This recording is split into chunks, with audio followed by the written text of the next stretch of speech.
Good day, grade 6 learners. I am Ma'am Marilyn Gutierrez, your teacher in English 6.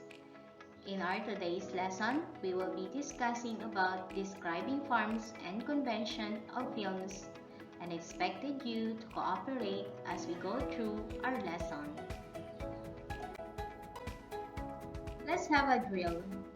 Read the statement carefully. Write yay if the statement is correct and nah if it is incorrect. Number 1. Visual media refers to picture, images, and graphic organizers which are used in the classroom. Number 2. PowerPoint presentation is the most common example of visual media. Number 3. Visual media cannot help students retain concepts and ideas. Now, let's begin for our lesson for today. Our lesson is about describing different forms and convention on films. But before that, let me ask you a question. Number 1. What is your favorite film? Number 2. What kind of film do you usually enjoy watching? Number 3. Do you love watching action films? Number 4. How about comedy? And number 5. Do you prepare horror film? I know that you are already interested in our topic today because we are going to discuss the forms and conventions of films.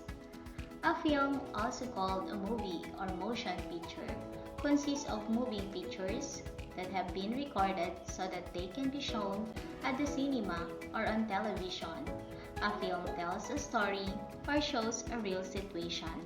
The process of filmmaking is both an art and an industry. There are different forms of film, such as action, adventure, comedy, crime and gangster, drama, epics or historical, horror, musical or dance, science fiction, war, fantasy. Here are the examples of film in different forms. Form of film. Number 1. Action. Example, ang Provinciano. Number 2. Adventure. Example, ang TV movie, The Adarna Adventure. Number 3. Comedy. Example, The More, The Merrier. Number 4. Crime and Gangster. Example, Talk Back and You Dead. Number 5. Drama. Example, Ang Tanging Ina Mo. Number 6. Epics or historical. Example, Jose Rizal, Ang Panday. Next, horror. Example, Shake, Rattle, and Roll. Next, musical dance. Example, Indak. Next, science fiction. Example, Koke. War. Last Stand in the Philippines.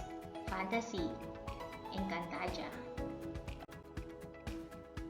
In order to communicate key messages to an audience, producers of film use certain conventions and devices such as lights, blocking, direction, characterization, acting, dialogue, setting, and setup. Let us study. Number 1. Light. Light is a convention of film used to create a specific atmosphere. It is a very important aspect for shaping meaning in films. It can manipulate a viewer's attitude toward the setting or a character. Number 2. Blocking is simply the relationship of the camera to the actors. Essentially, it is the physical movement of the actors relative to the position of the camera. Number 3. Direction is the process of making sure that every component of a movie runs smoothly. Number 4. Characterization is the process by which the writer reveals the personality of the character. Characterization is revealed through direct characterization or indirect characterization. Number 5. Acting affects the way an audience responds.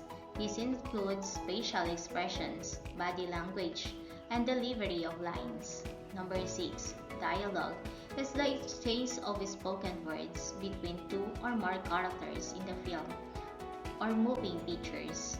Number 7. Setting is both a time and geographic location within a film or within a work of film. The setting helps initiate the main backdrop and mood for the story. Number 8. A setup is also called set design. It refers to the creation of a scenery that affects the look or physical appearance of the set for a film. It is often structured or built in studios. It can also be outside locations.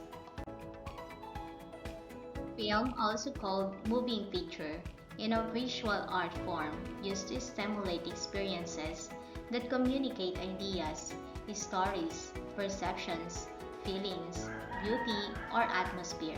It is recorded or programmed in moving images, along with sound and other conventions or devices. The different conventions are light, blocking, direction, characterization, acting, dialogue, setting, and setup. Let's have some activities. For activity number 1, identify what form is depicted on the following films. Choose your answer inside the box and write it on the blank. Action, comedy, crime and the gangster, adventure, drama, epic or historical, musical dance, science fiction, horror, war, fantasy. For activity number 2, identify what element is being described below. Write your answer on the blank provided. The choices inside the box are the following: setting, blocking, characterization, setup, lighting, acting. Number 1 refers to the positioning and movement of the actors on the stage. Number 2, the development and portrayal of the personality through thought and action. Number 3, manipulates the attitude toward the setting or a character. Number 4, the time and place where the action happens. Number 5, they are often structured or built in studios. I hope you have learned a lot today. I know it is very challenging to describe different forms and convention of films. Every task given becomes very easy if you have the willingness to listen, a determination to do, and a confidence to finish. Congratulations, kids! You did a great job today.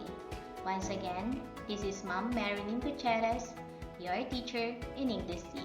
Till next time, stay safe and God bless everyone.